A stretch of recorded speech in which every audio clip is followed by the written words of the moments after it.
Hi, this is Dennis Fogg. Thank you for coming today. This is Comedy 101, and we're really happy to have you here. This is my best friend, Mark Turcotte. We're best friends? Hey, that's what it says on Facebook. Awesome. I never knew that. I hate to break that to you. Thanks, just like buddy. this, but yeah, we appreciate you coming. We're going to bring a couple of our friends in. We're going to do some talking, and basically we're going to have a good time here. What do you think, Mark? Dennis, I'm very excited to be here. The last time I saw you, you were on Restaurant Impossible. Oh, yeah. Well, you were a big star. Yeah, not a big star. I was getting yelled at. Come on. Yeah, You got yelled at, but I mean, how has your life changed since then? Well, it's got to a point like in South Portland. The restaurant I own is in South Portland. It was on Restaurant Impossible. And ever since then, it's got to the point that I can't even shoplift in any of the local stores without people recognizing me and stuff like that. They're like, hey, that guy from Uncle Andy just stuffed a pepperoni down his pants. So other than that, it's been great. It really has been tremendous. Yeah, and I noticed, I watched a couple of episodes, previous episodes of Dennis Fogg's Comedy 101, and you were the sole host. I mean, it was just you and a guest, and now you need a co-host. Is that because you're such a big star, you can't carry the workload anymore? Well, that and also that I'm not an organized guy, and I really needed my friend Mark Turcotte. Plus, he has a great show. Yeah, but now you're my best friend, Mark Turcotte. He also runs a lot of shows, and he puts on a lot of great shows. I figure if he's my co-host, he's got to put me on. You might get booked. Yeah, I got it. Okay, makes sense. Yeah. But really, if you want to see some really good shows, some great times, they're up in the Auburn area. The main event comedy. That's it. Go that on and check it out. And tonight we got two of our best friends tonight. It'll be great. We got best friends all over. I feel a little slighted now. Well, there's enough room for everybody. What we're going to do is we're going to introduce a couple friends. We're going to play this cool game, and then we're going to talk to them a little bit. Or we're going to do it the other way. Yeah. We'll figure it out as we go, all right? Yeah. Let's talk to them before it gets bloody. All right, that'll be great. All right, what do you think? Let's bring in our friend today. One of my best friends. He's from the Arundel area, and he's one of the best comics in the area. And let's hear from my friend Steve Cloutier. All right, Stevie. Hey, this guy. Good to see Welcome, you, man. Steve. All right. Good to see you. And also we have from Portland, Ian Stuart. He's one of the best comics in the area, and he's a hell of a guy. Let's hear it for Ian. There Ian he Stuart. is. Hey, man. Yeah. Great guys. Hey, guys, thanks for doing the show. This is going to be great. You guys don't even know what you're in for, do you? No. No, I haven't saw you say that. No idea. That's all right. Well, let's have a seat. If it makes you This will look great in my living room. if it makes you feel any better, Mark and I don't know what you're in for either. So Yeah, we just came in off the street, so we're just gonna wing it. So Ian, you're in the Portland area, right? I am indeed. But the He's best. in Biddeford now. Well, not right now, but in the Portland area, and you've been doing shows all over, but you're also doing shows like nationwide. I've seen you traveling and stuff like that. Yeah. Last year I got to do some shows out in Denver. I did some shows out in Chicago. I'm trying to think of where else I went last year. I think that was it for last year. But I've been around. I've done national shows in my career. It's funny. Every year it keeps getting like less and less because I think I'm focusing more on. The local aspect of my comedy instead of trying to run away from it. I'm no longer Punky Brewstering my comedy career. Yeah. Have you noticed any difference in the crowds between Maine and say Denver and Chicago? Yeah, absolutely. I think the thing is, I think people in Maine are tired of me. You know what I mean? I mean, not tired of me, but it's a different. It's a whole different thing when you are one of many other Maine comics. I think the shows are kind of geared towards. The whole group of comedians, and I think that's really awesome. That's really good. But when I go out on tour, it's like I'm the banner guy. So there's people offering me drinks after the show, and it's a different feel, but it's lonelier. So it is what it is. Also, as a spoiler alert, you talk a lot about marijuana on the stage. Yeah, absolutely. Just saying, if you haven't figured it out. Yeah. Never guess. But spring break Jesus likes marijuana? No way. You also have your own line of rolling papers too. Yeah. I own I own 51% of a company that's doing really well right now. Stranger Papers. We are New England's only brand of rolling paper, and we are made of vegetable pulp. So. All the other big brands like Raw, that's hemp paper, Element, that's rice paper, and we're offering now vegetable pulp, which are all like kind of a lot higher than like a zigzag is made out of wood fiber. So instead of smoking like a camp log, you're smoking something a little better. That's marijuana lingo, Mark. Yeah, so there's like a full serving of vegetables in each Stranger Paper. So if you like V8 I juice had a and V8, marijuana, so it's actually beneficial for you. That's awesome. That's awesome. And Stevie, you've been working. You and I have been working all over the place. It's pretty Oh, cool. Yeah, And go all over New England, New York. yep. Just kind of stay It's local. a lot of fun. And if you want to know anything about Stevie, other than he's a great comedian, you go to his Facebook page, and he'll friend you. He's also a little strange on Facebook, so he may do more than friend you. Yeah, and he's strange on stage too. Yeah. But one thing I find fascinating about Steve, you've been married for a long time, right? Yes. How long? Yeah. That long. And you have like 17 kids, and you own your own business, and you still find time to go out and do comedy. Oh, for sure. Yeah, you just make the time. Say, hey, hun, I'm leaving. See ya. Yeah. You know, leave her 20 and bucks that for works? pizza, and yeah, seems to work. For 20 bucks for pizza. It's because when he And leaves, she calls Ian. Yeah, She goes, yeah, I'm all set. Yeah. Ian, come over. I need a bag. Of pizza. Pizza. Yeah. Bag of pizza. And also, yeah, I don't know if you know this, but Steve and I try, but everywhere he goes in the bars, he actually invented a drink. Yeah. Yeah. I think I've heard about it. I've heard about one of them. They don't serve it everywhere. You know, you got to really ask. Sometimes you got to go to a doctor's office to get one. But it is a mixed drink, and I'll share it with you. I call the drink the Pap Schmear. Basically, it's Pabst Blue Ribbon and Smirnoff Ice mixed, and served in a rubber glove. Yeah, It's delicious. it is. I bet you. It won't give you a hangover, but you know, if you have a few of them, it'll probably rob you of your dignity by the end of the night. For the most part. All right. Have we been taken off the air yet? Or- I don't know. I'm actually surprised. Like when I came into this, I was like, all right, we're gonna be clean. Now you guys are going off the deep end. I'm like, all right, well, if we're gonna start taking our shirts off, then you're gonna see some scars. You know. Hey, what's wrong with that? I mean, it's a passion. It's two words combined. I don't Yeah, but you guys don't even know what you signed up for yet. Okay, what we're gonna do? Check this out. We have a lightning. A flash round, you'll call it, Mark. We were talking about this before. Sure. I got a couple collars that you guys are going to be wearing. And, From your yeah. S&M connection. No. These will give you a jolt of electricity, just a small jolt. You'll see this controller we have. Mark actually gets to control the controller. I got these collars you're going to be wearing. I'm going to be asking you questions. You get the questions wrong. I'm actually excited it's going to be around my neck. So we in for this? Results. You guys up for this? Yeah. Oh yeah. All right. What I'm going to do is read off a couple. Oh, you got. Mark's nervous. I am. That's so you know it's bad. See, the reason why Mark gets to control them is because they can't come back at me. I'm going to ask a couple quick questions, all right? You see whoever gets it right first, all right? Doesn't get zapped. You got that, guys? Oh really? Oh man, I'm so dumb. This is not gonna go well for me. All right, then we're going to start with Ian first then. That just makes it so much easier. You ready for this? All right, Ian, this is going to be presidents on money. Got it? If he's on money, you just say yes or you say no. Okay. Got it? Yes. George Bush, No. Ronald Reagan, No. George Washington, Yes. Alexander Hamilton, No. Ben Franklin. Yes. Oh, no, he's not a president. Oh, that's not fair. That's not fair. Zap him. You get it, Ready? man. Ready? Here we go. That's not cool, man. You wanted to play. You signed the waiver. You did. Man. That was good. Stevie, how you feeling? Good? Steve. Feeling smart? As long as I get the same questions. I don't think that's going to happen. So what is that like? Not too bad, huh? Yeah. All right, Stevie. Let's see. We're going with reality shows. Just say yes or no if they're a reality show or not a reality show, okay? Swamp People. Yes. Redneckville. Yes.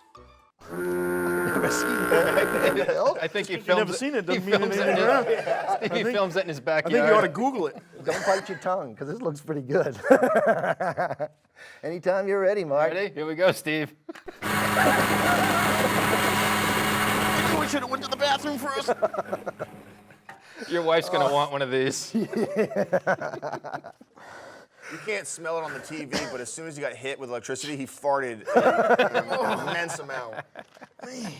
Oh, this is just going to be cool. Nobody's ever going to sign up for this anymore, Mark. That's all right. Okay, guys, we got one more round of this. Let's do it. And then How we'll do you be done. win? Huh? How do you win I at think this you game? and I are winners at this game every day, Mark. This is the best, man. I don't know about you, but I'm having a blast. I haven't even got zapped yet. All right, you ready for this one? Let's do it. Reptiles. All right. Dysfunction? Reptile dysfunction. Instead of erectile dysfunction. Well, we'll save that one for you, Stevie. All right. If he's a reptile, you say yes. If he's not a reptile, you say no. Okay? Piece of cake. Alligator. Yes. Cottonmouth. Yes. Boa constrictor. Yes. Lizard. Yes. Duckbill platypus. No. Ooh, that was a good. You're showing your smarts on this one. Getting a little nervous. Hey, now. I think, Mark, this should be like a lightning round, okay? A lightning round. Be ready. Don't even let him know if he's going to get zapped. If he gets it wrong, you know it's zapped. Okay, you want to be ready. Well, I was gonna have to anticipate the zap. Okay. All right, I'll be ready. I got 3 more on this. He may get through it without getting zapped, okay? 3 more on this list. Let's see. Gecko. Yes. Geico. No. One last one. You ready for this one? Anteater. No. he busted you, man. Yeah. You got it. He's a champion. Well, actually, Stevie has a chance to tie it up. Oh, Stevie, you ready for this one? Bars in the Old Port. I know you're down there all the time. So this should be pretty easy, huh? Rooskies. Yes. Ooh, there's Rooskies in the Old Port. All right, we'll let you have that one. I don't know. That's actually not in the old No, port. that's in the Danforth area. we're Yeah, gonna- I just think, I think you've been. Here we go. That's how you win, Ian. Sweet. I forgot to tell you, he's epileptic, too. I just figured get it over with. Oh, my God. This has been hilarious, guys. Thanks for playing. This has been a good time. This was great. Mark on my neck. You can even keep the callers. It's good time. I'm thinking I might want to go for another round. Jeez. What do you think? I got a cowboy shirt that I'm going to open up on my chest. It'll look great with this. I bet. All right, guys. So, So this reminds me of something, a question I've been wanting to ask you guys, something I always find fascinating with comedians who have been in it for a little while. What's the worst gig you've ever done? Oh boy, I drove to Vermont to perform in front of people that didn't want to watch comedy at a pizza place. It was pretty horrible. Were you booked there, or Yeah, just showed up. stand up and Yeah, it was a show when I was first getting started, so you pretty much take anything. So, drive 4 hours to Vermont. Let's do it for a slice of pizza and a Coke, And how much time did you do? I did like 6 minutes. 4 hours for 6 minutes and a slice of pizza and a but, Coke. you love the craft, so you travel around, Yeah. do what you can, and stuff like that makes you grow.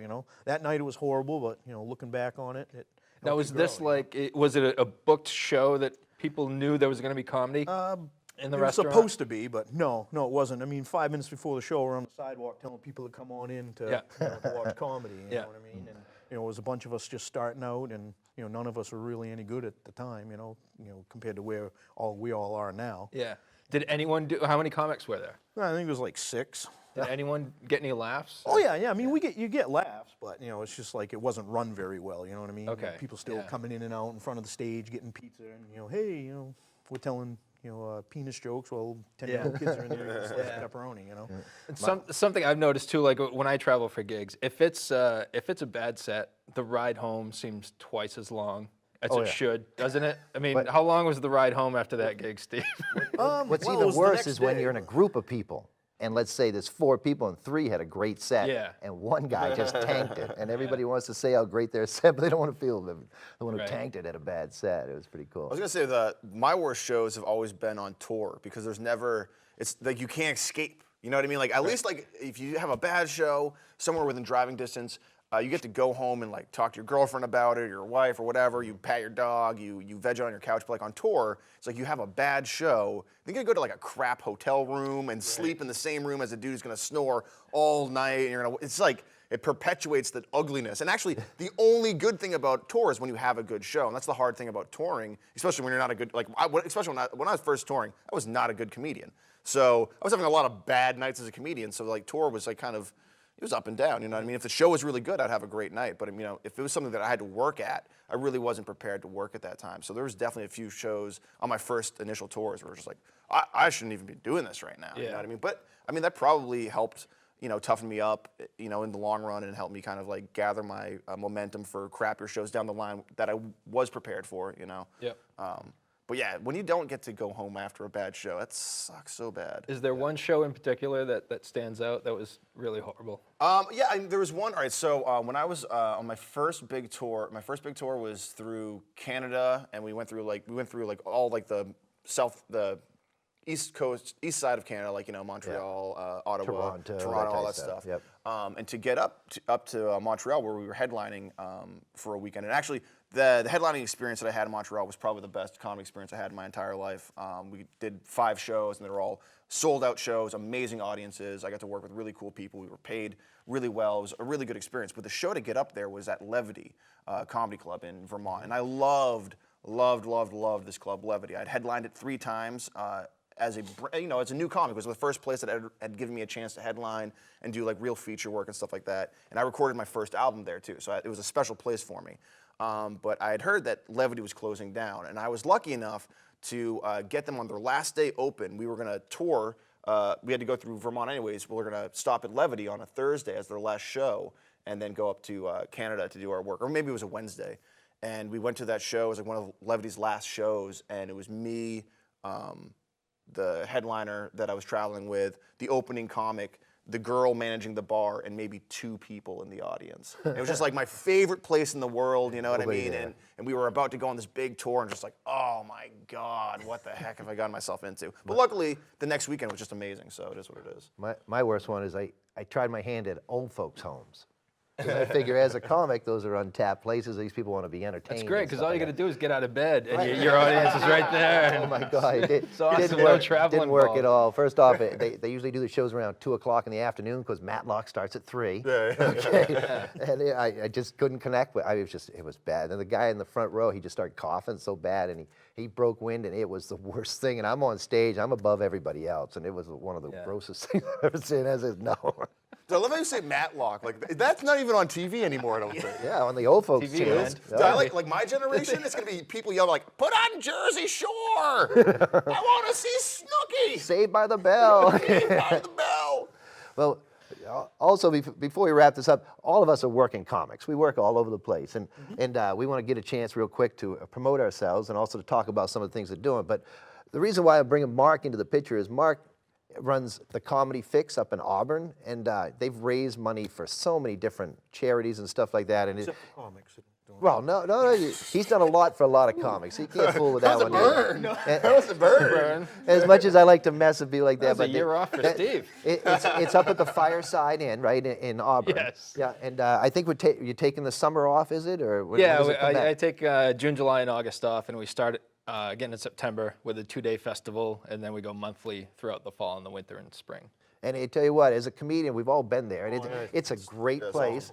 And the best thing is you got this great big check that you bring out at the end, and they fill it out with, I think he lies about the amount, but they fill out money. We all get to stand there, and it's pretty cool to like get money, raise money and stuff like that. It's one of the few places in the main comedy scene that comics are allowed to perform in front of a full audience like that. There's very few places that you get that exposure, you get that, the chance to kind of like showcase your ability with a big crowd, and that's amazing. So thank you for allowing, giving that to the comics, because without you, there would be, 12 people in a basement, room or whatever. In a pizza place. Yeah, in a pizza place. And there's a lot of different open mics in the Portland area and stuff that you want to hit up and things like that. And if you want to be a comedian or you just want to follow the comedy scene a lot, you go to these open mics, you'll see a lot of us around there. There's Mama's Crowbar in Portland, which is one of the best going ones. I run that every 9:30 every Sunday night at Mama's, and if you like that, then Wednesday we have Battle Comedy, which is a whole different thing. It's an open mic concept, but it's an improv game.